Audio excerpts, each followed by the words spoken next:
Hello Internet, it's so good to have you. Welcome to the Elevate Church online experience and welcome to week 2 of our brand new series, Recession Proof Your Life. It's great to have you, so buckle up.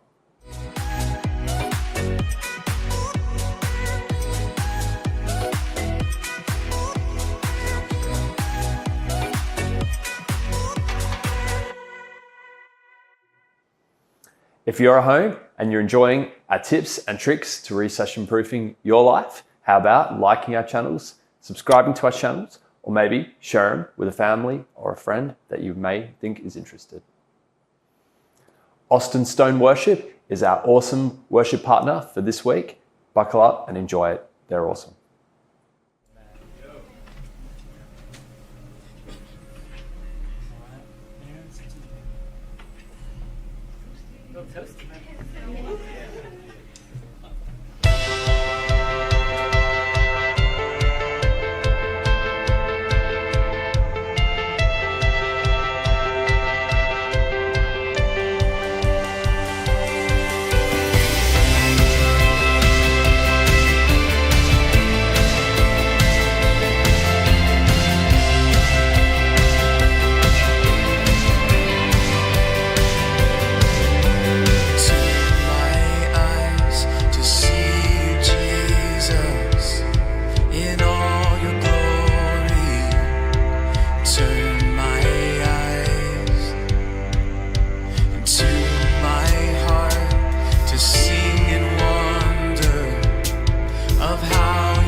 is our righteousness, only Jesus. Who opens up our eyes, only Jesus.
Us from our sins, only Jesus. Who's coming back again, only Jesus. Who holds the keys to life, only Jesus.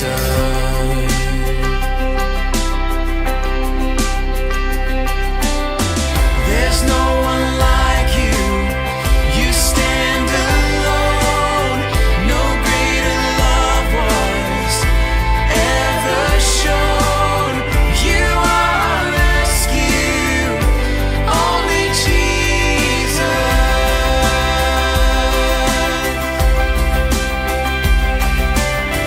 High and exalted upon your throne, no greater name was ever known. You are our refuge, only Jesus. Yeah, you are holy. We bring our praise to you, holy. In our hands we raise to you, holy. There's no one like you, God. Yes, you are holy. We bring our praise to you, holy. In our hands we raise to you, holy. There's no one like you, God.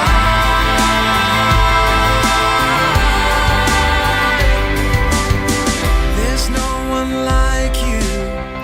You stand alone. No greater love was ever shown. You are our rescue, only Jesus.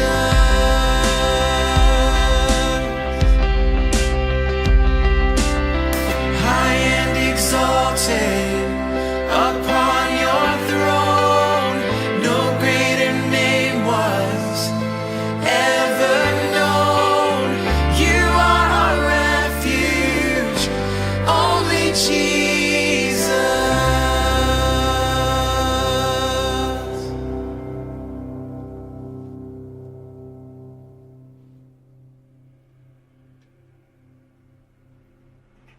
So here it is, guys, week 2 of our brand new series, Recession Proof Your Life. It's taken by our very own senior leader, Mark Pomeroy. Well, hey there, Elevate family and friends. Great to have you with us today for week 2 of our brand new series, Recession Proof Your Life. Now, this is a series talking about how we can learn how to better manage our finances and, in fact, learn God's principles in how to manage our finances. And actually, we teach every year a dedicated series around godly principles for managing our finances, because it's something that's common for every one of us, finances, whatever way, shape or form, state that we're in. And we all have the opportunity to get wiser and better and more effective. We normally teach it April, May, and yet this year I really felt to bring it forward because maybe you've been feeling it.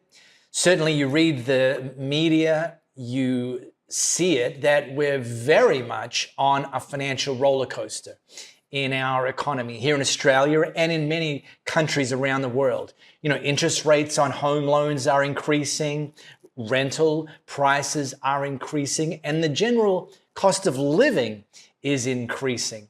In fact, just last month, Valentine's Day, it inspired this meme here. Yep, impress her with something expensive, a frozen chicken.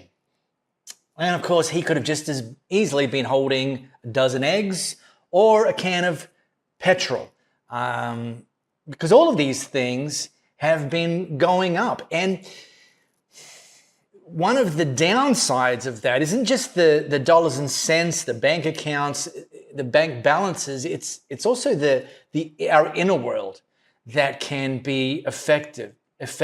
You know, being dominated by stress and worry, and yet our contention is that it is actually possible to experience freedom and peace when it relates to our finances, even when we're riding a financial roller coaster. Now, so therefore we launched last week.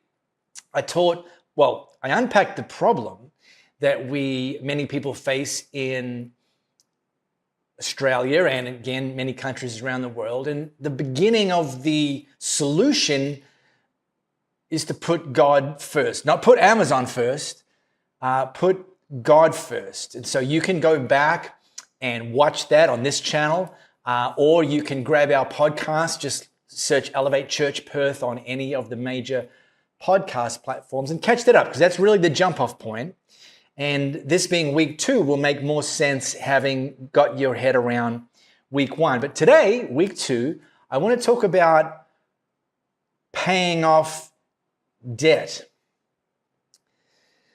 We live in a culture that has normalized debt, that it just kind of sends the signal, everyone's got it, everyone's doing it. And the inference is, therefore, it must be okay. The reality is, with debt and with anything that is less than God's best, just because everyone's doing it doesn't mean it's ideal. But, you know, it's a pretty typical scenario. If you want to buy something and you don't have the money, you kind of, shake your fist in the air. Nobody tells me what I can and can't buy. And you reach for the credit card. Bam, done, got it. Or if your credit card or cards is maxed out, then no problem. I'm just going to apply for a personal loan and bam, I can buy the thing. Well, I don't have the money, but I've got access to someone's money, so I'll use their money and I'll buy the thing. Well, if your credit cards are maxed out and the bank says no to a new personal loan, well, guess what? There's a more recent solution, buy now, pay later, where you can just go on the website or go into the store, and again, you can buy the thing with someone else's money, and you get the thing, and you say, I told you no one gets to tell me what I can and cannot buy. Yeah, okay, well, that's one thing, but here's the reality. Credit card debt per household in Australia, average is $3,841. Personal loan debt in Australia, average household is $17,700. And 46% of households in Australia have buy now, pay later debt. This is not good, people. This is not ideal. And in fact, to the point where some people have amounts like this or even greater, and they're in over their heads and they can't figure a way out of it. We have a choice. as Jesus followers. We have a choice when anything in our prevailing culture doesn't intersect with kingdom culture. In fact, a model that I have in my brain that I find enormously helpful to sift and sort is this, just a simple Venn diagram where there are some things in our prevailing culture that actually overlap with kingdom culture. You know, when there's a crisis or an emergency somewhere around the world and people go in to help or send money to help, that's something that happens quite regularly in our prevailing culture, and it would be something that would be greenlit in kingdom culture. Having said that, not everything overlaps, not everything intersects. And so whenever there's something that is in our prevailing culture that doesn't overlap with kingdom culture, we have a choice to make. And I would say that allowing debt to be normalized in your life is something that is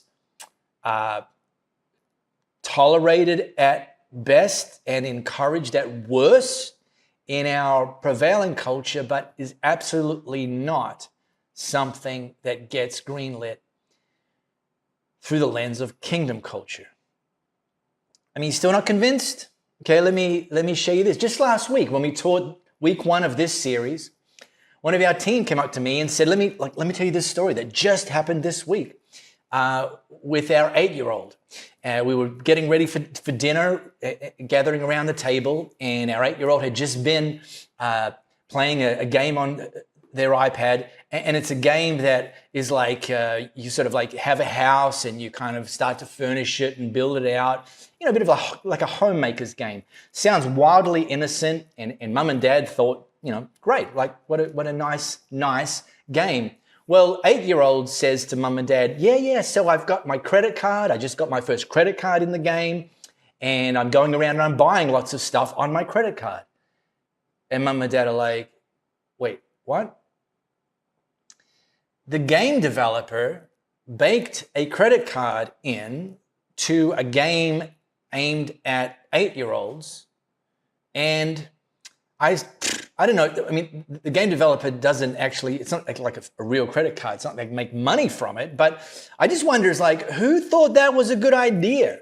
An 8-year-old is playing the game innocently and is now essentially being fed the idea that this is how you're meant to live, aged 8.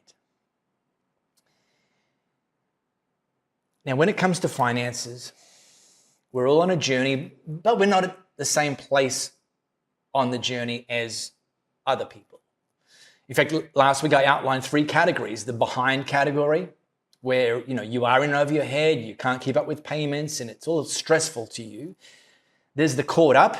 You're reducing and eliminating debt. You're making timely payments, and you're starting to kind of get a sense of peace emerging.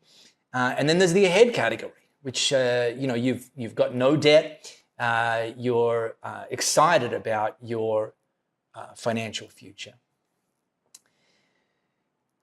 And if you're in the behind or the caught up category, I want to really double click on the reality that there is hope for you to move forward, because there's a better way, that it's actually possible to make forward process, and we're leaning into that throughout this series. And I started last week with opening up a cheat code for life and a cheat code for our finances, something that God said through his spokesperson, Jeremiah. Let me read it to you. This is what the Lord says. Stop at the crossroads and look around. Ask for the old godly way and walk in it. Travel its path and you will find rest for your souls. God's highlighting the reality that when it comes to managing our finances, there's options. And we can do what everyone else is doing, or we can look for the old godly ways. And see, wisdom isn't looking around at our prevailing culture and asking what is everyone else is doing and then just copy that when they're not doing kingdom culture stuff. It's actually saying, what's the best way? What's the wisest way? What's the old godly way? The way that's been working for thousands of years. And this is where some people go wrong. They dismiss the old godly ways as being irrelevant today. I mean, come on, those people didn't have to deal with the big greedy banks hiking up interest rates and stealing your money. They didn't have the temptation of getting onto your computer or your smartphone and in Amazon Prime, one-day delivery is just a click away. No, they didn't, but they still had challenges. And the fact of the matter is that countless people over thousands of years have been looking for, finding, and implementing old godly ways with their finances. And guess what? Ultimately experiencing the promises that God has for us if we choose to go down that path. Now, some of you are those people, and I love that. Some of you know those people, and I would encourage you to be inspired by them. And some of you, therefore, have the opportunity to become those people, to move forward from behind to caught up, from caught up to ahead. And that's why we're teaching this series, and hopefully you can look back and, in the words of Ashley and Martin, say, that was my turning point. Now, if the stats on credit cards and personal loans and buy now, pay later debt didn't get your attention, let me share something that Solomon wrote. So if you've got your smartphone, you scan this flow code. It's going to take you to Proverbs chapter 22. Now, Solomon was the second king of Israel, considered to be the wisest person that ever lived and the richest person that ever lived. And he wrote these wisdom sayings, which are now gathered together and collected in a collection called the Book of Proverbs. I already quoted two of them last week. Let me show you another one today that is incredibly sobering. You ready? Buckle up. The rich rule over the poor, and the borrower is slave to the lender. Now, I pretty much quote this exact same slice of wisdom from Solomon every single year when we teach on managing finances. And I'm kind of aware that when we go past the word slave, that potentially some people are like, oh, come on, Solomon, that's a little strong. Slave, really? And if you think it's a little strong, then I just put out this little bit of homework. Try this. Try this at home, people. No, don't try this at home. Try this at home, just to test whether or not Solomon knew what he was talking about. If you have credit card debt and or personal loan debt, just stop making your payments. Like, as of today, just if you want to find out, like, I'm not recommending this. I'm recommending that if you want to find out whether Solomon was right in using the word slave or whether he was just being a bit hyperbolic, then what you could do is stop making your payments for a month, maybe try to go 2 months. And you will quickly discover the nature of the relationship that you've entered into with the lender. See, the lender, they get to tell you how much to repay, when to repay, how to repay, and what the consequences will be if you choose not to meet those criteria. They will tell you that. And like a slave, you have no options. You are now in a completely subservient relationship with the lender because you bought stuff using their money. That stuff might be sitting in your house, but it doesn't belong to you until you pay the lender back with interest. Now, we're not trying to be a big wet blanket here teaching this, or don't ever buy anything. Just, take care of your basic needs. Don't ever buy anything that you want. Not advocating that at all. In fact, that sounds a little bit miserable. But here are some wisdom principles that are vital for us to understand. Firstly, be clear between needs and wants. When you look at an item, be clear, be honest, just be honest. Is this a need or a want? If it's a want, it doesn't mean you don't buy it, but just start with, yes, it's a want. And if you don't define what's a need and what's a want, guess what? Our prevailing culture will define it for you. I was just this morning watching a commercial for a new pickup truck brand that's entered the market that has got this gigantic engine. It's known for being this super brutish engine. And one mate says to his mate, who's just bought one, "Did you really need an engine that powerful?" And he's, "Oh, hop in, mate." Now they use the word need. Did you need an engine that powerful? You'd expect that his mate hops in and they go in this pickup truck and they go hauling some gigantic, massive, heavy payload up a mountain for hundreds of kilometers. No, they just went around the corner, through a park, and came home. They use the word need in it. No, that's a want. Now, you can still buy it, but it's a want. Okay? Okay. When you've defined for yourself the clear distinction between a need and a want, and you start to look at the want category, wisdom would encourage you to define enough. Like, what's enough? When do I have enough of that, of those? Because again, if you don't define your enough, our prevailing culture will define it for you.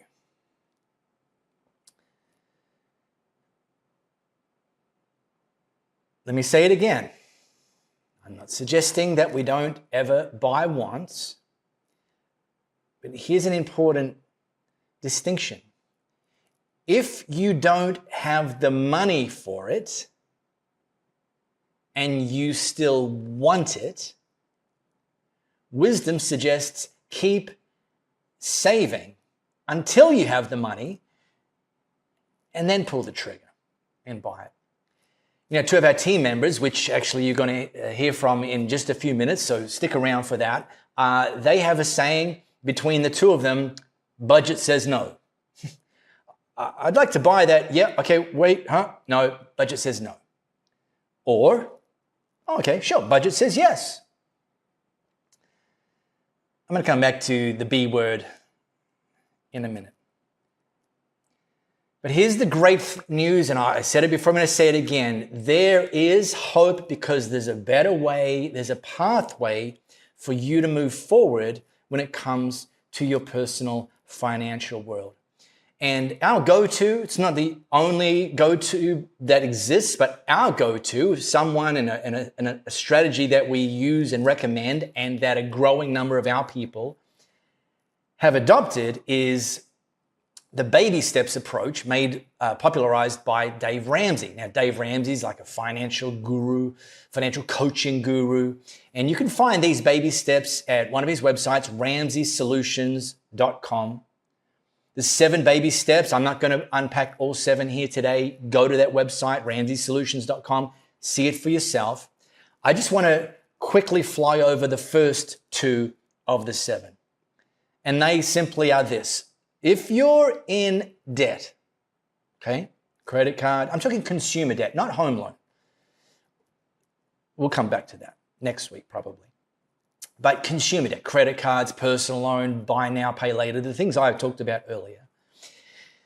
And you want to get out of that, Not everyone does, but let's hope you're getting an appetite for getting out from under that debt.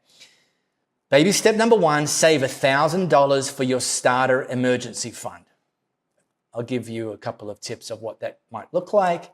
And number 2, pay off all debt except the house using the debt snowball. I'll come to that in a minute. All right, we're going to wind this up. I want to just quickly drill into those first 2 baby steps. So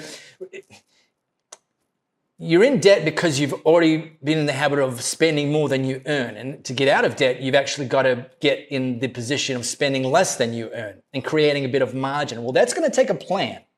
Or, if you want, a budget. And I know not everyone likes the B word, but a budget is simply a way of you telling your money where to go. And some people say, well, I just find budgets limiting. Yeah, budgets are limiting. They'll limit your chances of getting a call from a debt collector. A budget will limit your chances of making impulse buying decisions and getting further into debt. Budget says no. A budget will limit the likelihood of you lying awake at night worrying about how you're going to just keep the treadmill spinning and not get thrown off the back. So you're going to have to create some margin in order to achieve baby step 1 of having $1,000 in an emergency fund. And that fund is simply, when something breaks, you've got some money set aside to pay it. Great. So that's going to require probably, or almost certainly, playing better defense, spending less, looking for ways to save, to trim, to pull back. Potentially playing better offense, getting a little side hustle. I talked about my parents last week as being relatively low income earners. And there's been seasons in their life where, like, my dad took a second job. My mum almost always had a side hustle going, doing people's ironing. Okay, put Netflix on and just do other people's ironing. Get paid for watching Netflix. She taught herself cake decorating. These days, there's plenty of gig economy kind of things that you can jump in and out of. That's worth looking. That's about playing better offense. And look, I'm not saying it's going to be easy, steps 1 and 2, but I am saying it is possible. It might take longer than you'd hoped. It might be harder than you expected. But it's better than riding the financial roller coaster of stress and worry. Making forward progress can be challenging, but riding the financial roller coaster of stress and worry is also challenging. And so choose your challenging. Which challenging do you want to lean into and ultimately have something to show for it? So final thought is this. Baby step number 2, Dave Ramsey refers to the debt snowball. And you can go on his website. It'll tell you all about it, how to set that up, and how to execute that. And again, that is a strategy that we learned from him and we use and recommend, and it has helped a growing number of our people to get out of debt and start making progress into caught up and ultimately ahead. And we would love to hear that that's been your journey as well in the weeks and months and ultimately years to come.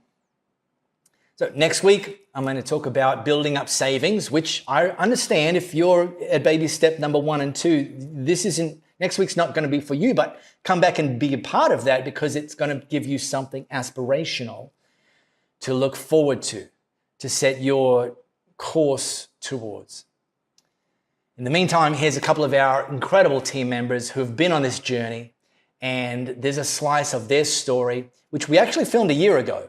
And they've made more progress since then, but this is still a great example of what it looks like to put the old godly ways into place and get the results that God promises. In 2008, Reese and I met working for Bunnings, we, as couples do, start to know each other a bit more, and at some point we spent money. We spent lots of money.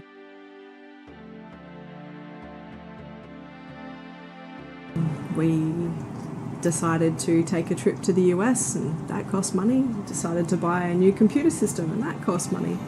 So at the end of it, we amassed a pretty large amount of personal debt, but that's normal for our society to be in that level of debt, to pay for something with credit and pay it back later, because you're always gonna worry about it later.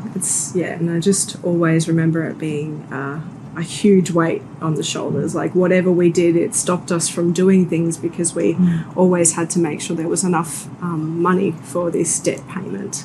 It's immensely frustrating to work hours and hours every week, and to think that so little this is actually going to be mine. This is all going to someone else. Just before we got married, we made the decision with a conversation that we had with Mark about finance and giving and generosity, and just taking those first steps. And he challenged us with the word, saying it's the one spot that God actually challenges us, is to test him on this and see if he doesn't open up the floodgates of heaven. That's where it sort of really grabbed my attention. The Bible's full of space saying, God saying, don't test me. And there's one bit where God says, do test me. And thought, we'll give it a go.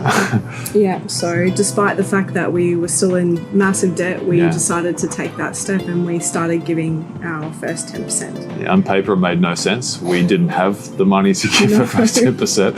But go with God sort of favoured us very shortly afterwards. Do you want to? Yeah, so I was speaking to a family member. I told her that we'd decided and made the decision to start giving. And she then, out of the blue, said, look, I've got some money sitting in my account that I don't need yet. It's just doing nothing. So she offered to pay out our personal debt. And we made an agreement after much deliberation. It took me 3 days. 3 solid days. So I got back to her, and we actually wrote up a contract with a minimum amount that we would pay back. And we proceeded to eliminate our debt without the interest payments on top of it. It's phenomenal to think of how much money she actually saved us. And it made things a lot easier for us, but it was just phenomenal. What was the timing between when we started giving and when this happened? It was a very short period of time. 3 months? It was 3 months. That's 3 months, yeah. So we began the path of paying out money.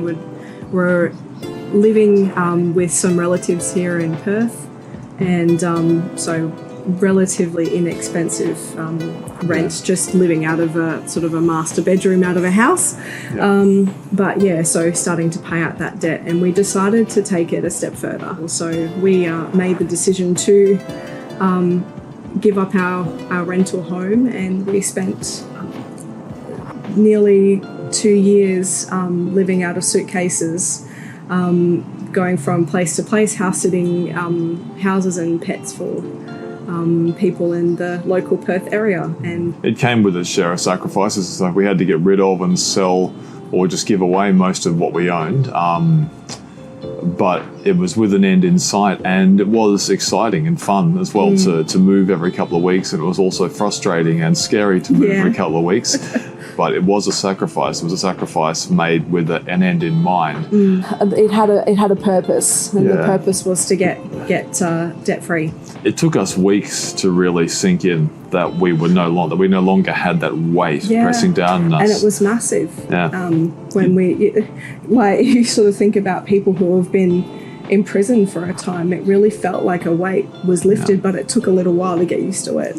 we went on a holiday back to the East Coast where both our families are, and at the beginning for January 2020, and the whole time we were over there, I felt I was getting a nudge from God, and Jess said much the same thing, saying, you need to stop doing this now. You're out of debt. Yeah. You need to stop doing this and find a place. Yeah, And we did one got last back. sit We did one last sit in February. and we found a place, and bang on the heels of finding a place, COVID hit. And if we hadn't have found a place, we would have been either homeless or living off the generosity of our friends. So Jess also has got that nudge from God. And solid nudge. It was crazy. It was actually. a solid determination. You need to stop doing this now. We did indulge in a few simple luxuries. The first thing we did once we moved into a real house was bought a toasted sandwich machine. And that was important. We've been wanting one of those for a long time. It's the little things you don't appreciate. But a lot of our success and our support when we were house sitting comes down to the family we've made at Elevate. We could not have done it without the help of several people at Elevate. Our whole Elevate family just rallied around us and supported us because they wanted to see us debt free. These guys were also debt free or working on debt free, and we're all sort of pulling together to support each other, and that's a huge part of the Elevate family for me. And we're here telling our story and putting out the call. Do it. You have so much support around you, and you have God's favor. He doesn't want you to be in debt. He doesn't want you to be under the burden of that level of, for lack of a better phrase, slavery. Because the weight of that debt is crushing and it's debilitating, and it's really hard to see a way out. But it is worth working through, and even though it would seem contrary to the way we were taught, the way it started was with giving. The more we gave, the more we've received, and that's not why we did it. We did it as ultimately to test God and to honour Him. But that's where it started. If you're at home and you've been enjoying our series from week to week, how about helping us reach and build into people just like you all over the world? The ways to give can be found just below. So there it is, guys, week 2 of Recession Proof Your Life. How about joining us again next week for some more tips and tricks? So make sure to bring a pen and paper.